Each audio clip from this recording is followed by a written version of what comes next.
కాపుల్లో చీలుకొస్తుందా? అవును, ఇదే కదా మీరు పెట్టినటువంటిది ఒక అంశం కూడా మామూలుగా జనరల్గా మాట్లాడుకునేది. అంటే coming to the straight politics మధ్యలో మేమేదో నర్మగర్భంగా మాట్లాడి వినేవాళ్ళు కష్టపడి దాన్ని అర్థం చేసుకొని అవసరం లేకుండా, రాష్ట్ర విభజన తర్వాత ఆంధ్రప్రదేశ్లో కాపుల్లో ఒక ఆశ, అంటే ఇప్పుడు ఆశా కిరణ్ అయి ఉండొచ్చు, ఒక ఆశ ఏంటంటే మేము కూడా ముఖ్యమంత్రి కావాలి. Kapu corporation, SC corporation, BC corporation, minority కార్పొరేషన్ల చైర్మన్లు దాని ద్వారా లోన్లు తీసుకునే కన్నా వై కాంట్ వై అనే ఒక నినాదం, ఒక ఆశ కాపుల్లో వచ్చింది. దీని కాపులు నాకు తెలిసి ఆంధ్రప్రదేశ్లో డివైడెడ్ ఆంధ్రప్రదేశ్లో ఒక 35 లక్షల మాల ఓటర్స్ కమ్యూనిటీస్ నేను వస్తున్నాను, ఇది కమ్యూనిటీకి రిలేటెడే కాబట్టి మీరు కావాలంటే వర్మ గారు నోట్ చేసుకోవచ్చు. 35 లక్షల మంది మాల ఓటర్సు, దాదాపు 26 లక్షల మంది మాదిగ సమాజానికి సంబంధించినటువంటి మాదిగ ఓటర్స్. పుట్ టుగెదర్ ఇద్దరు కలిపి ఒక 60 లక్షల మంది ఓటర్స్ ఉంటారు. 1,20,00,000 మంది జనాభాలో దాదాపు 60-70 లక్షల మంది ఓటర్స్ ఎస్సీస్ ఉన్నారు. దాని తర్వాత హైయెస్ట్ కమ్యూనిటీ ఏంటంటే కాపులు, 26 లక్షల ఓటర్స్ కాపులు ఉన్నారు.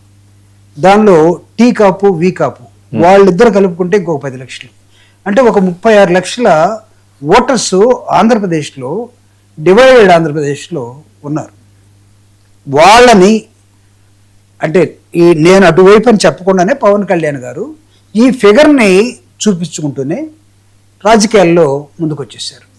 కాపులు కూడా మాకంటూ ఒక నాయకుడు వచ్చారు, సో ఈ నాయకుడు మాకు ముఖ్యమంత్రి కావాలి, మాకు ఆ చైర్మన్లు, డిప్యూటీ సీఎంలు, లేకపోతే ఇంకొకటి ఫైనాన్స్, ఇవన్నీ మాకు అవసరం లేదు, కావాలి. అంటే కాపులు డివైడెడ్ ఆంధ్రప్రదేశ్లో they are trying to change dynamics. వీళ్ళు మామూలుగా స్వతహాగా డైనమిక్గా ఉండే ఒక కమ్యూనిటీ పొలిటికల్ డైనమిక్స్ ని మార్చడానికి సిద్ధపడినటువంటి నేపథ్యంలో లాస్ట్ 24 ఎన్నికలు మనం చూసాం, 19 ఎన్నికలు మనం చూసాం, 14 ఎన్నికలు మనం చూసాం.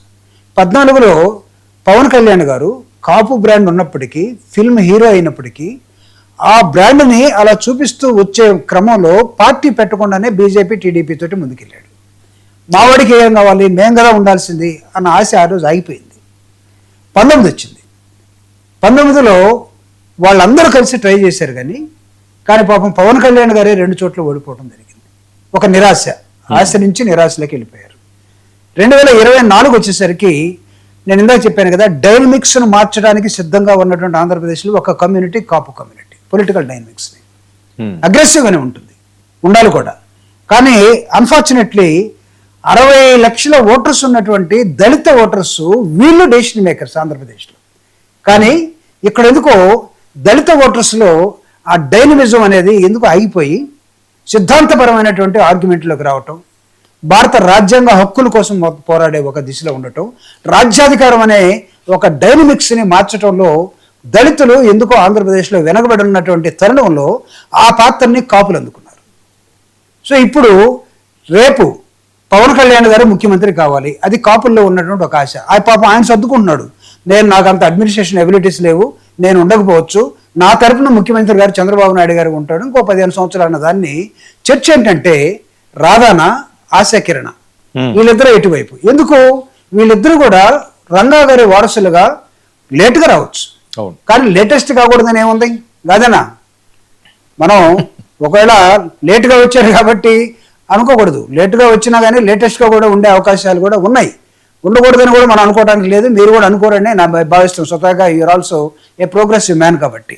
సో ఈ డైనమిక్స్ని మార్చే క్రమంలో ఆంధ్రప్రదేశ్లో కాపుల్లో ఖచ్చితంగా ఆశా కిరణ్ గారు రేపు ఏదైనా ఒక రాజకీయ పార్టీలో చేరినట్లయితే ఆవిడకి ఆల్టర్నేటివ్, ఆవిడ ఎన్జిఓ వర్క్ చేయడానికి వస్తుందని నేను అనుకోవట్లేదు. అవును, ఆయన ఏదో నేను ఒక ప్రైవేట్ కార్యక్రమాలు చేసుకుంటూ రంగా గారి ఆశయాలను కొనసాగించడం కోసం నేను వస్తున్నానని కూడా చెప్పట్లేదు. ఎందుకంటే ఈ ఫెయిలర్స్ అన్ని కూడా ఒక 2-3 months నుంచి ప్రిడామినెంట్గా ఆంధ్రప్రదేశ్లో వస్తూ ఉన్నాయి.